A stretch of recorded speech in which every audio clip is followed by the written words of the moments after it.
Kapan merekrut PNS? Insya Allah tahun depan kami juga akan mengalokasikan berencana untuk merekrut jabatan-jabatan ASN tertentu. Kalau tidak didata pun sebetulnya teman-teman di BLU dan BLUD kan nggak masalah.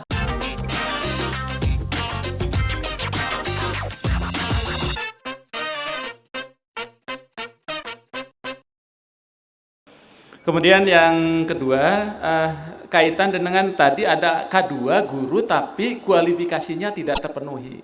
Ya. Di Permenpan 20 2022 itu sudah disebutkan. Jadi kalau yang lulus PG itu sudah pasti terpenuhi.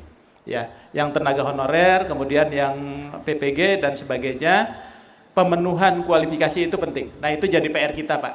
Nah, di pendataan inilah yang harus kita lihat. Nah, ini Bapak Ibu sekalian perlu juga kami sampaikan kepada Bapak Ibu sekalian bahwa pendataan ini sesungguhnya tidak semata-mata terkait dengan pengangkatan.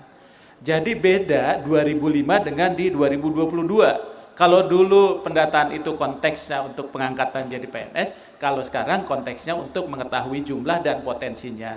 Termasuk yang disampaikan Pak Bupati tadi, oh ternyata ada potensi loh, dia ngajar tapi SMA. Ini gimana nih perlakuannya nanti yang harus kita lakukan?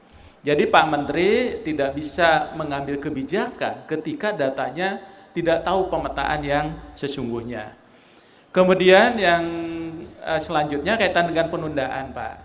Saya kira nanti kalau kita bicara penundaan itu konteksnya dengan perubahan PP 49. Makanya kita akan bicara konteksnya adalah substansi. Apa sih sebelum 2023 ini kita bisa selesaikan? Ya, atau masa transisi apa dalam konteks substansinya, bukan dalam konteks penundaannya. Karena kita harus konsisten juga. Karena kalau kita konsisten dengan PP 49, sesungguhnya yang 5 tahun itu yang 5 tahun setelah sebelumnya memang dia sudah bekerja.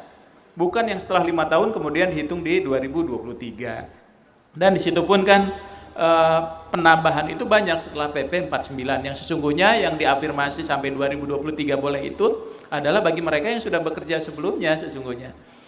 Kemudian opsi secara bertahap ini saya kira memang opsi yang cukup ideal karena ini akan tergantung kepada kemampuan masing-masing daerah untuk membayar P3K.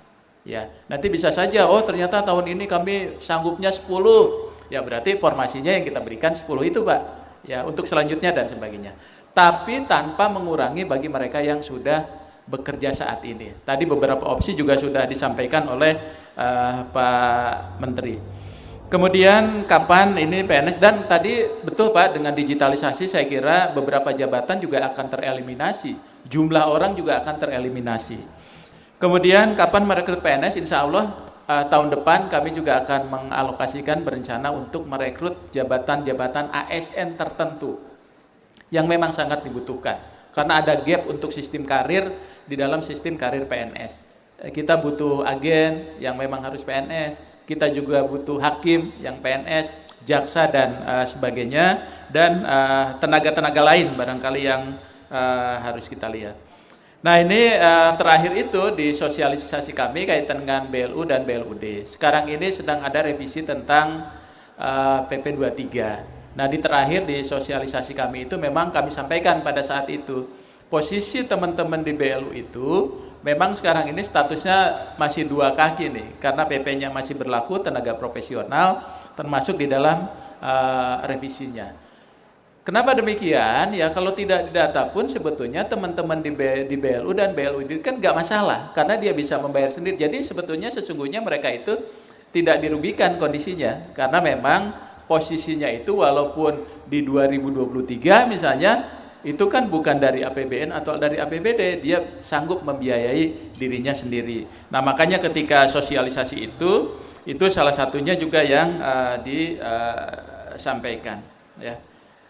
Kemudian tadi dari Kolaka saya kira memang Bapak Ibu sekalian ketika data-data itu sudah validitasnya bagus, sudah diverifikasi dan sebagainya, salah satunya adalah memang kalau kita sandingkan antara orang yang sudah bekerja bertahun-tahun dengan anak baru yang tadi barangkali kualifikasi kompetensinya bagus, kalau kita sandingkan kayaknya kita nggak dapat.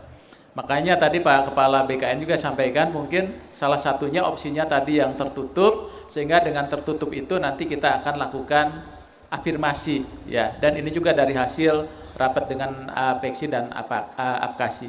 Nanti dari tim panselnya Pak Kepala, nanti mungkin kita perlu diskusi kaitan dengan bukan ditunda, tapi mereka yang prioritas dulu, yang tertutup kita lakukan, yang selanjutnya kita data, tapi tetap akan prioritaskan untuk seleksi di tahun berikutnya. Ya, kami kira itu Pak Sekjen, makasih.